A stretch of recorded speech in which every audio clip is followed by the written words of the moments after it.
नमस्कार। स्वागत है आपका आपके अपने यूट्यूब चैनल नॉलेज शेड्यूल में। आज हम बात करेंगे लेखपाल भर्ती के विज्ञापन की। कब इसका विज्ञापन आएगा?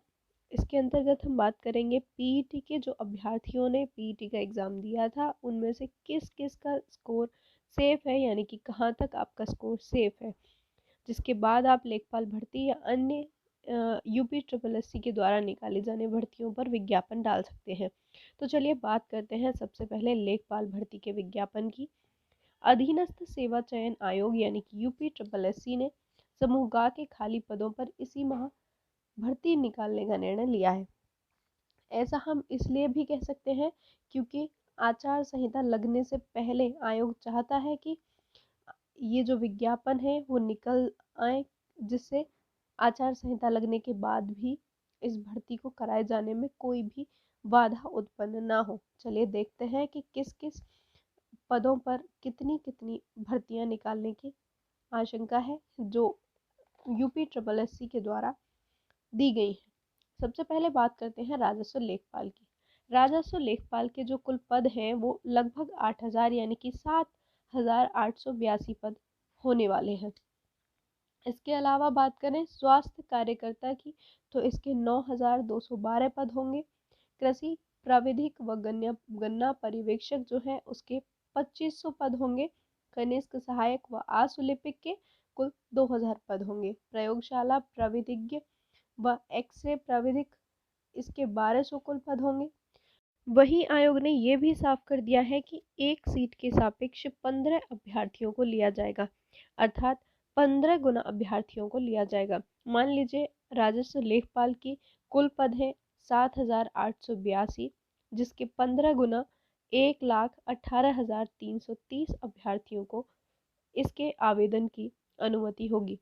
ये उन्हीं अभ्यर्थियों को अनुमति दी जाएगी जिनको आयोग के अनुसार जो अहर्ता इसके लिए दी जाएगी वो उसे पूर्ण करते हो, क्योंकि पीईटी की जो आवेदन कराया गया था उसमें कुल जो मिनिमम जो आपकी अहर्ता थी वो 10वीं थी, लेकिन अगर बात की जाए राजस्व लेखपाल की तो इसकी जो मिनिमम अहर्ता है वो इससे कहीं अधिक है, जैसे कि ट्रिपल सी भी इसमें मांगा जा सकता है।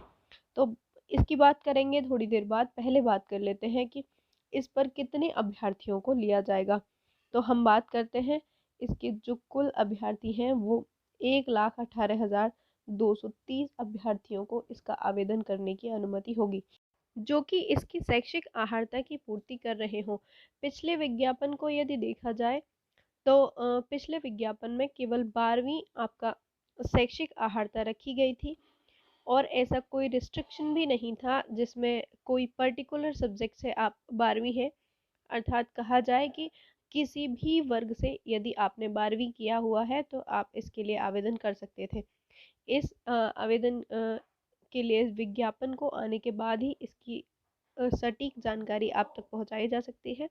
इस बार देखिए क्या निकल कर सामने विज्ञापन में आता है कि 12वीं के साथ कोई स्पेशल क्वालिफिकेशन भी आपसे मांगा जाता है, अन्यथा नहीं। वहीं एक बात और निकल कर आती है कि क्या पीईटी में बैठे सभी अभ्यर्थियों में से राजस्व लेखपाल या अन्य कोई भी पद जिसके लिए जितनी भी पद खाली हैं या दिए गए हैं उसके 15 गुने अभ्यर्थियों को ले लिया जाएगा। तो ऐसा बिल्कुल भी नहीं है कि 15 गुने सभी अभ्यर्थियों को यहाँ पर ले लिया जाए, क्योंकि इसकी जो शैक्षिक अहर्ताएं हैं उनको फुलफिल करना भी बेहद आवश्यक होगा। यदि आप उन शैक्षिक अहर्ताओं को पूर्ण नहीं कर पाते हैं तब आपको आवेदन करने की अनुमति नहीं होगी, चाहे आपका जो परसेंटल स्कोर है वो 99 ही क्यों ना हो।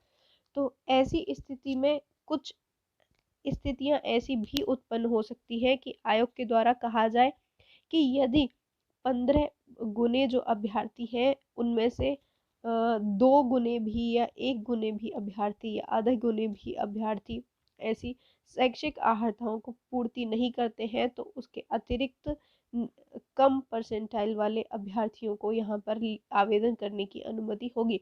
तो ये पूरी जानकारी आपको विज्ञापन के बाद ही मिल सकेगी, तभी आपको साफ साफ कहा जा सकेगा कि क्या इसमें शैक्षिक आहारताएँ होंगी। तबीयत जो है वो नासाज़ है, इसकी वजह से आवाज़ में आपको थोड़ा-सा भारीपन सुनाई दे रहा होगा।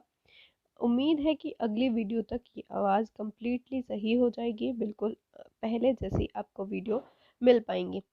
वीडियो पसंद आया हो तो चैनल को लाइक, शेयर और सब्सक्राइब ज़रूर कीजिएगा। फिर मिलते हैं एक नई इन्फॉर्मेशन के साथ, तब तक के लिए धन्यवाद।